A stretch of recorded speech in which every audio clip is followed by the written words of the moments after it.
Alright, well, we're gonna get started now.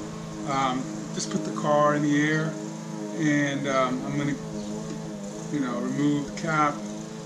I'm gonna start off kind of working like we're doing like the brake pads, because that's what I'm gonna be doing. But we're gonna end up actually removing the brake caliper bracket, which you normally don't do when you do the brake pads.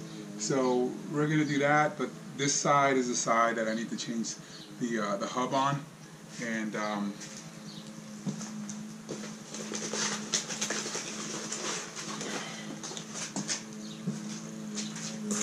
what the hub looks like with the sensor, and the part number is, this is an ACDelco.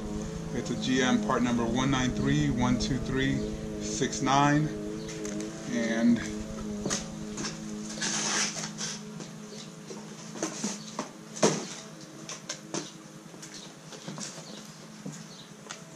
today I'm also going to be replacing these the pads.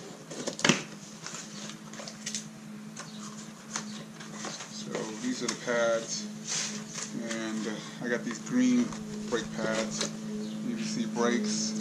I'm trying to find a part number on these. That's what it looks like. 7000 series, DP71830. These are the fronts. I got all four, but right now I'm going to take a look. Most likely, I think the ones that are making the noise right now are the front ones, so that's what I'm going to focus on right now.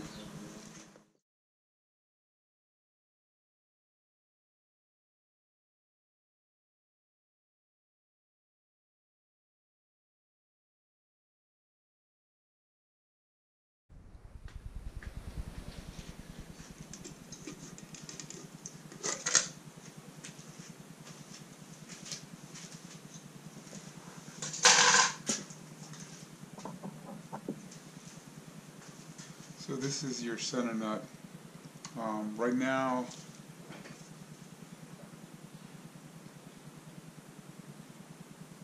we just got to remove all of these first in order to, get to that.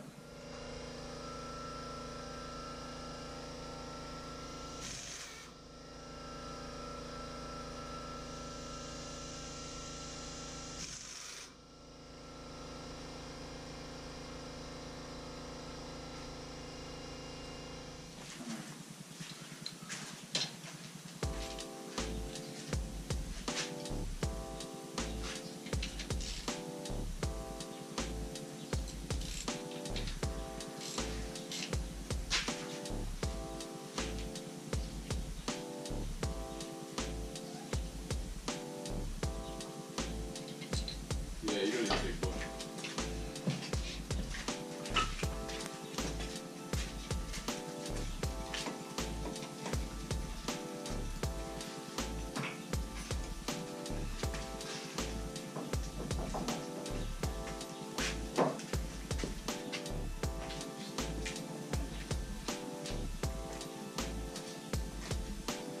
Why these things are making a whole bunch of noise. The brakes? Yeah, mine are too. That's what I'm going to go ahead and change it. It was like there's no way to be a robot. They had either the calipers or like rotors.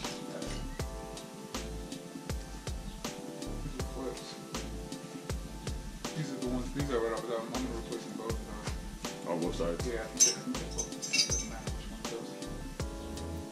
Yeah, they're both the same. I'm just going to clean this up with a wire brush. But I'm going to be replacing this right now. So I need, these are 19, right? Yeah, these are 18, the bracket.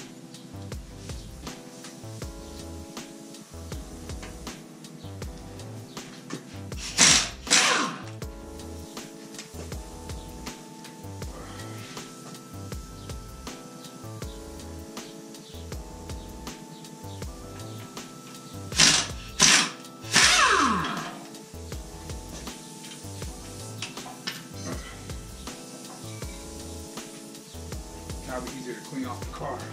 Yeah. Oh, I think Jason's calling. Hello? Hello? Hello? Hey, what's up, man? Hey, Is this how the hydraulic lift's supposed to be leaking?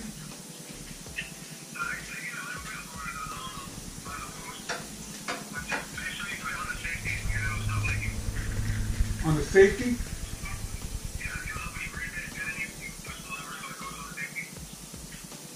Push the lever.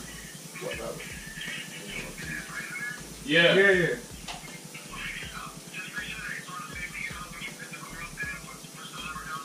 Yeah, it's on the safety. It's on there. I can take a look. You go take a look if it's still leaking?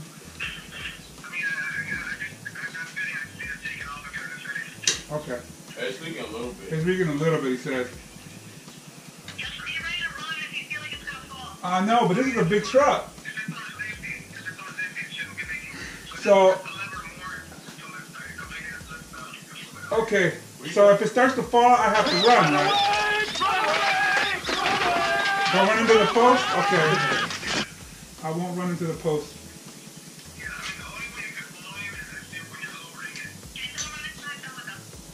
Okay.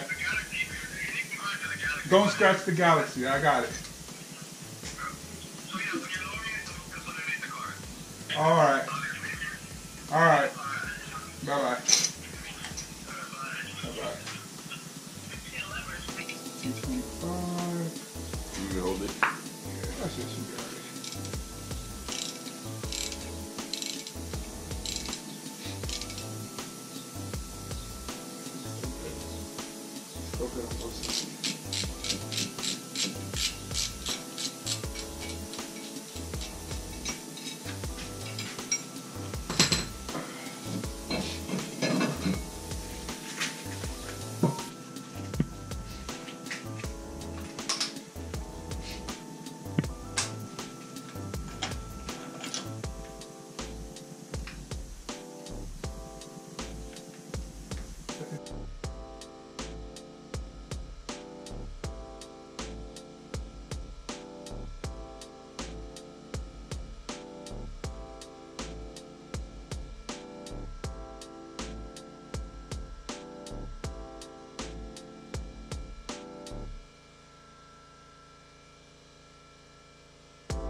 floor. I think it's underneath the wheel. Is that it? No. No. I know I saw it earlier. Yeah, that'll work.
one point I had put on the brake shield in the wrong orientation, so this picture shows you the correct way that it should go. So just keep that in mind.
Alright, so everything's put back together.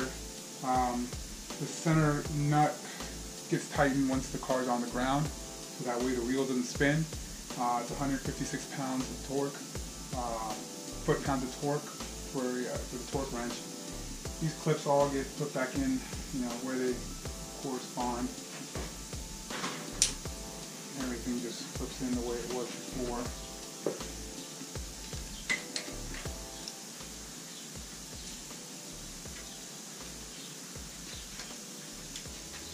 And we're going to put the rotor back on. The bolts for the rotors are 100 foot-pounds of torque, and that's what I'm working on now.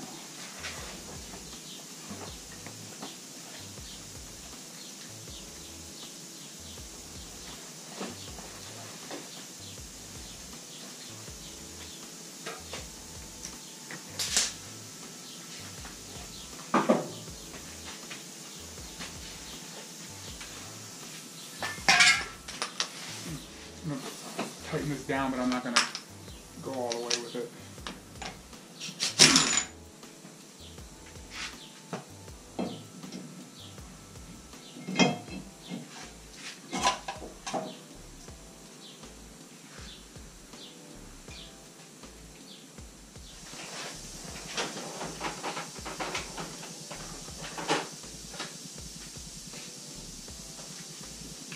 So those are good over there, right? Yeah, they're okay.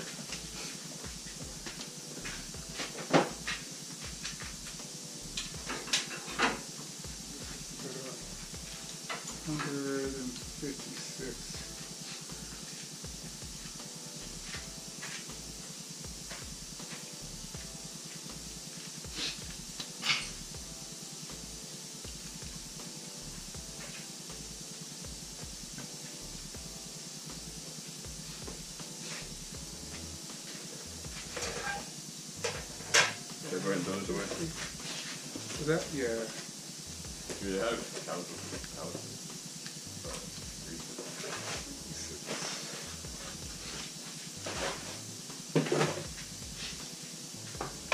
I'm going to need an extension for this kind of thing.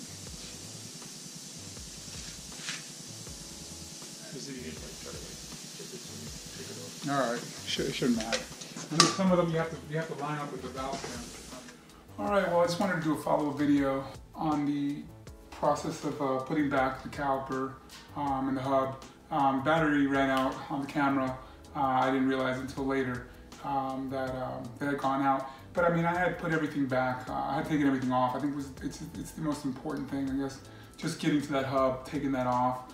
I think the most difficult part was getting the hub off of the half shaft, I guess, the spindle on there.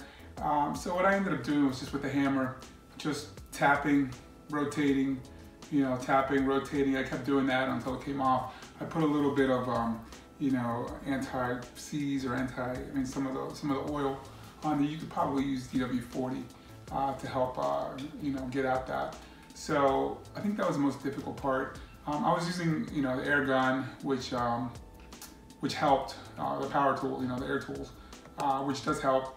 Some of the bolts on the back of the hub, the 3 bolts that are there, I had to do by hand because you couldn't really get the gun back behind there. It does, you know, you need to have a breaker bar, you know, usually a medium size. But I had a large one and made it difficult, you know, to get those off. And I think that was probably the only difficult part. It wasn't difficult, but it's, you know, it took a little bit more effort. Putting it back together is pretty straightforward. You have to put the caliper bracket back on. Those are torqued down to 100 pounds of torque, and you have to, you know, first put the bracket back on, and then after putting the bracket, you know, you can put in the rest of, you know, the caliper. So what happens with the caliper, when you're putting the brake pads in, I replaced the little metal shims that they come with. You have to buy them separately. It's good to replace them while you're there. So I replaced those shims, and I grease up the bottom and the top of those shims, as well as greasing up the little, you know, tips of the pads, the ends that actually go into the grooves.